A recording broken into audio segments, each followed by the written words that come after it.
एक गांव में कल्लू नाम का एक गरीब किसान हुआ करता था। उसका एक छोटा सा बगीचा था। वो उसमें सब्जियां उगाता था।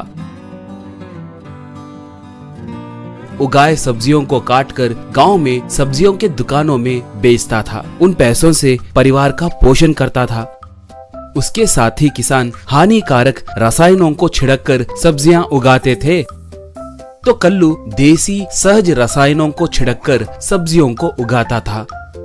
फिर भी सब्जियों के व्यापारी सबको एक ही दाम देते थे। तब कल्लू, ये क्या जी, उनके छिड़कने वाले रसायनों की वजह से लोगों के सेहत को कितना खतरा है कहकर आप नहीं जानते हो क्या? मैं ईमानदारी से बहुत मेहनत करके देसी रसायनों की मदद से सब्जी उगा रहे, तो उनके दिए दाम ही मुझे भी दे रहे हो। कहा तो दुकान वाला, भाई, यहाँ पर आने वाले लोग उन्हें कैसे उगाए हैं कहकर परवाह नहीं करते। उन्हें सिर्फ सब्जियाँ सस्ते में चाहिए। जहाँ सस्ते में सब्जी मिले तो वहाँ पर ही खरीदते हैं, मगर उन्हें कैसे उगाए हैं कहकर वो बिल्कुल नहीं सोचते। तुम भी रसायनों का इस्तेमाल करो, किसने मना किया? कहा कल्लू तब, मुझे उनके जैसे लोगों के जान से खिलवाड़ करना पसंद नहीं है। ये मेरे खुद का नियम है। कहकर कहता था। कल्लू का बेटा मल्लू शहर में पढ़ रहा था। वो बहुत समझदार था।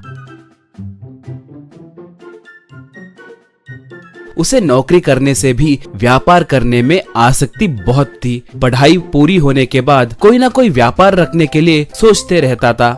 एक बार मल्लू पढ़ाई पूरी करके घर को आया। पिता, बाद में क्या करने वाले हो? नौकरी कहाँ पर मिलेगी कहकर पूछा तो मल्लू, पिताजी, मुझे नौकरी करने में कोई रुचि नहीं है, इसीलिए मैंने MBA की पढ़ाई किया है। मुझे व्यापार कैसे करते हैं अच्छे से पता है, इसलिए कोई अच्छा व्यापार शुरू करने की सोच रहा हूँ। कहा तो माँ, क्या व्यापार करोगे? मगर उसके लिए निवेश की जरूरत होगी ना बेटा, हमारे पास उतने पैसे कहाँ हैं? पूछी। मल्लू तब, माँ, हर चीज के लिए सिर्फ पैसों की ही जरूरत नहीं होती, बिना पैसों के भी हम कुछ भी कर सकते हैं। क्या करना है कहकर मैं सोचूंगा, मुझे थोड़ा समय दीजिए। पिताजी, कल से मुझे आपके साथ आने दीजिए। गाँव में क्या हो रहा है, कौन कौन क्या क्या बात कर रहा है कहकर मुझे समझ आएगा। कहा। अगले दिन से पिता के साथ साथ बगीचे में सब्जी काटना, उन्हें मार्केट में व्यापारियों को बेचना, वहाँ पर पिता और व्यापारी के बीच में की बातें सुनना, ये सब करने लगा।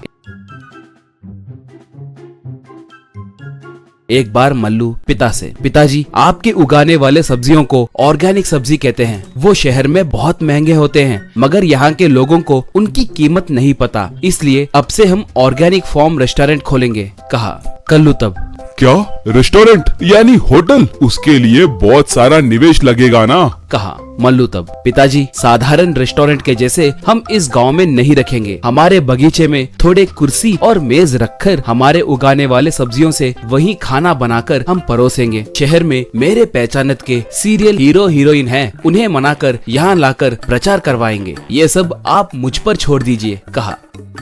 ऐसे मल्लू अपने फार्म हाउस में कुर्सी और मेज रखकर वहाँ पर फार्म रेस्टोरेंट नाम का एक बोर्ड रखा।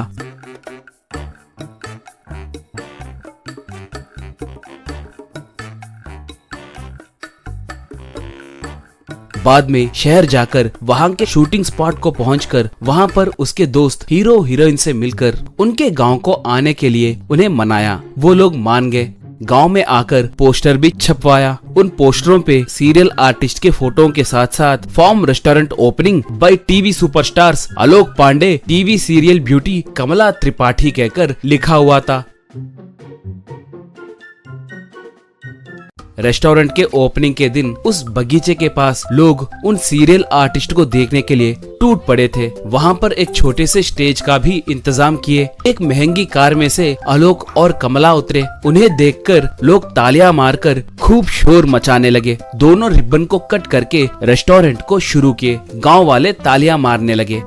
बाद में आलोक, गाँववासियों, दिन ब दिन लोगों को अपने स्वास्थ्य के प्रति जागरूकता बढ़ रही है। कृत्रिम रसायनों की वजह से लोगों को कैंसर जैसे खतरनाक बीमारियां हो रही हैं। ऐसे समय में आपके ही गांव का लड़का मल्लू फार्म रेस्टोरेंट में ऑर्गेनिक आहार बनाना आपकी खुशकिस्मती है। यहाँ पर खाकर आपके सेहत को बचाइए। कहा। कमला तब, ऐसे वातावरण में बैठकर खाए तो खेत के बीच में प्रकृति के गोदी में बैठकर खाए जैसे लगता है। इतने अच्छे रेस्टोरेंट खोलने वाला मेरा दोस्त मल्लू को को मेरी शुभकामनाएं। बोली। लोग फिर से तालियां बजाए। ऐसे लोग धीरे धीरे उस रेस्टोरेंट को आने लगे। वहाँ पर खाना बहुत स्वादिष्ट होने के कारण कम समय में ही वो बहुत मशहूर हुआ। पैसे भी अच्छे से आने लगे। बेटे के इस काम को और उसके कामयाबी को देखकर माता पिता बहुत खुश हुए।